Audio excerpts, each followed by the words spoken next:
Hello, hello, hello, sellers. Come on in, come on in. And we are going to talk about the ugly truth about eBay returns. And it is a bit ugly at times. So let's get to it. And we are absolutely telling the truth on this, no holds barred.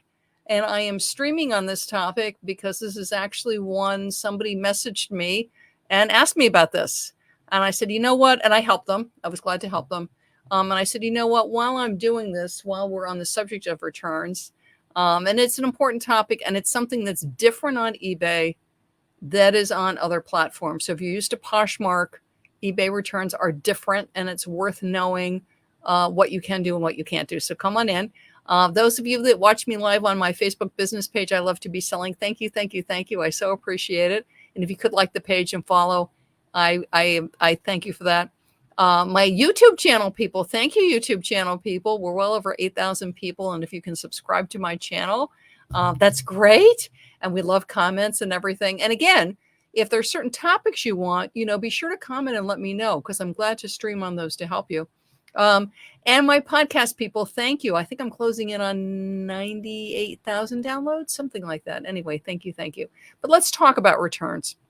Because particularly when people come from other platforms, it can be confusing. And also policies on eBay have changed over the years. So if you are one of my wonderful sellers that sold on eBay a ways back and you're coming back, welcome back. Yes, it is different. So first, this is the number one question I get. Do I have to take returns when I sell on eBay? Okay. The answer is no. You don't. But, and we'll talk about that. So no, you don't. So you can set up your listings and you can refuse to take returns. Okay. Just for you to know, you do have choices. So some other platforms, the platform sets the return policy. And then when you go to sell on the platform, part of the agreement as the seller is that you're agreeing to that platform's terms. Okay. Amazon comes to mind on that. That's not true on eBay. With eBay, you do have choices. So I do want to show you the choices so we can go over it. And if you search on the internet for how to handle a return, this is what you get. And this is setting up your return policy on eBay.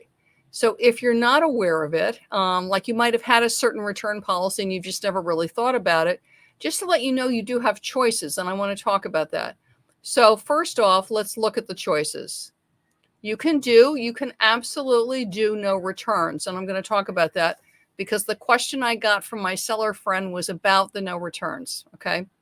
You can do 30-day and you can do 30-day free returns, which is that you are paying for the return. You can do 60-day, buyer pays the return, and 60-day free returns. So the question that I got from my seller friend was, and they're a collectible seller. Kathy, I don't take returns. I've had a buyer open a return and they're claiming item not as described. It's INAD, item not as described, in case you see the jargon. Okay. Do I have to take it? And this is the problem with not taking returns on eBay is if you choose not to take returns, and I know sellers that don't, and they'll say, Kathy, I do take returns. If the person reaches out to me, I will do it. I'll work it out with them. But I don't put it on my listing because I feel by saying that I'll take returns, that I'm opening the door for people to use items and return them. Okay, so we're going to talk about that in a second. And then you have a seller like my seller friend who sells collectibles and they take no returns. So if you take no returns and you have a buyer that wants to return the item, and I'm going to say that it's not something like it arrives damaged or chipped or anything like that. Okay, because that's a whole nother thing. Where you've shipped it, you've done a great job packaging, but the USPS or UPS or FedEx or whatever has really mashed it. It arrives damaged. Then, of course, regardless of return policy, you are liable to take care of your buyer. Okay. So this buyer got the item. The seller felt that it was a false, so this is a false item not as described, which is they're claiming it was not as described.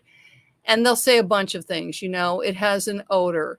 It has this tiny mark on it that doesn't show in any of the pictures. I mean, on and on and on. And the truth is they want to return it. And they're forcing a return.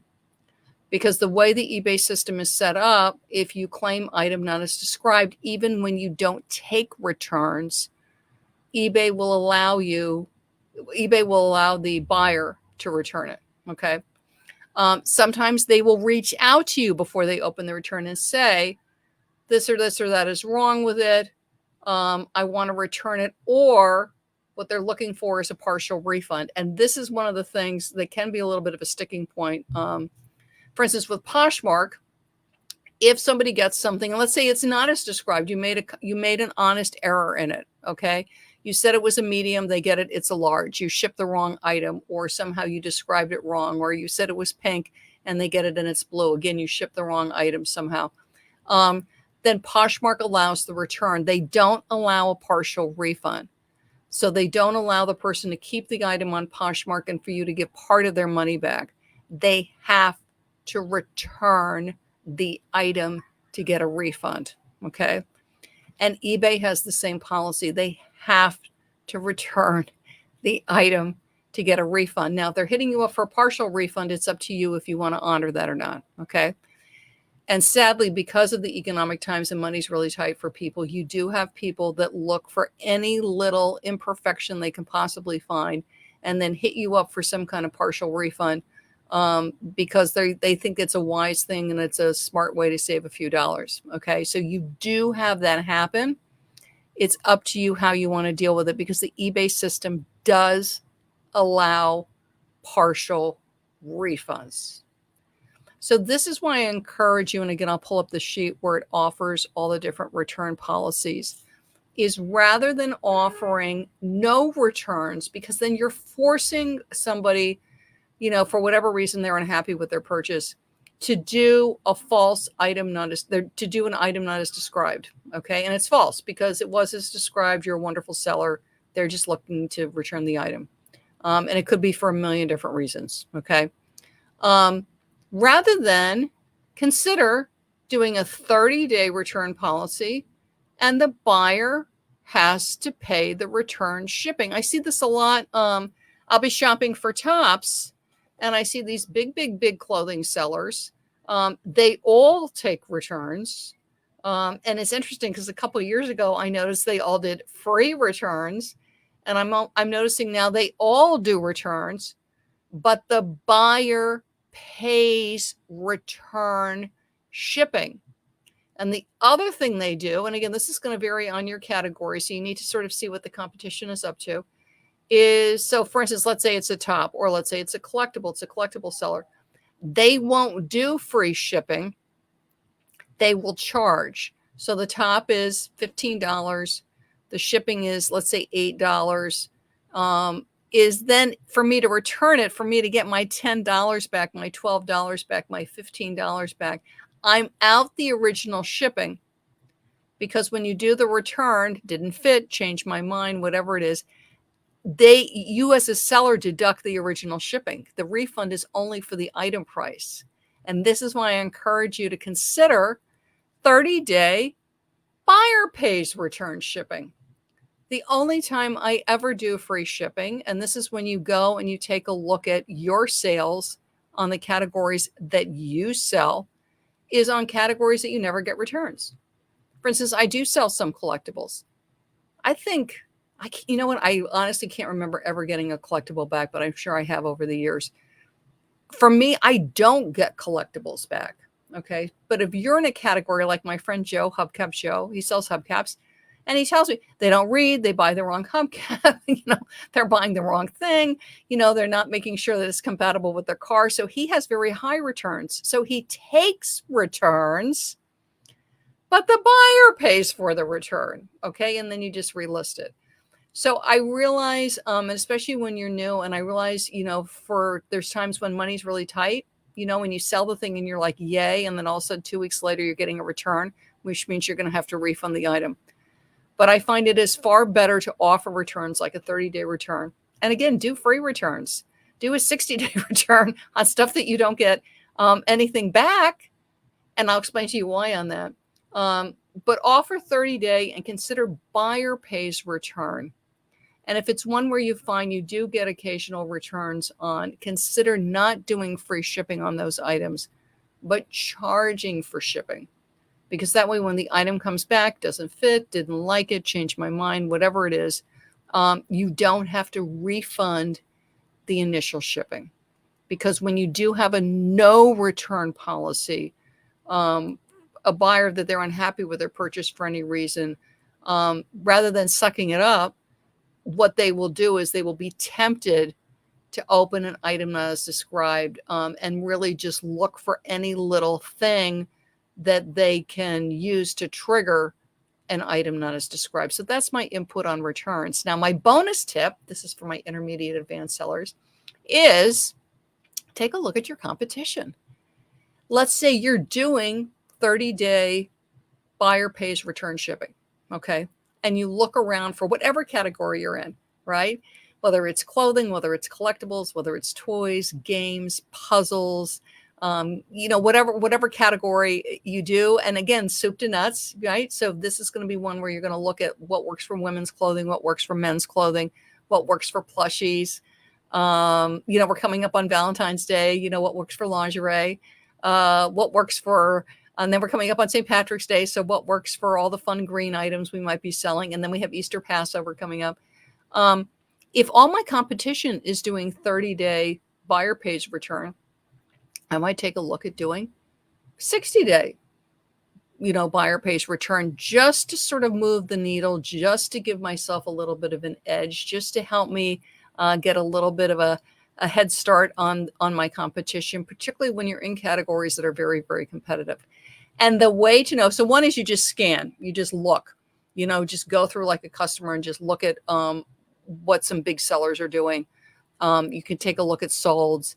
But a really easy, fast way to do this, if you're not aware of this, is you go into Seller Hub, and you're going to want to look at your traffic, and where that is under performance.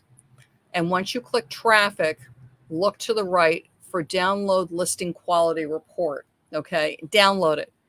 And it will show you if a lot of your competition is doing free shipping, free returns, 30-day. You can see what most people do. And then you can decide, do you want to do the return policy that most people do?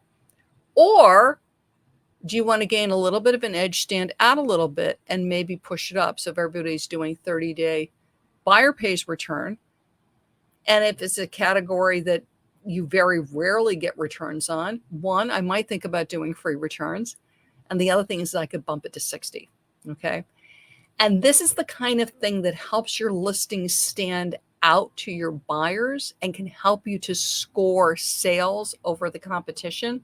And I've got a free guide for you. It's up on my website, ilovetobeselling.com. And if you hop over there, you're going to see, let me just hang on a second. Here we are. I love to be selling.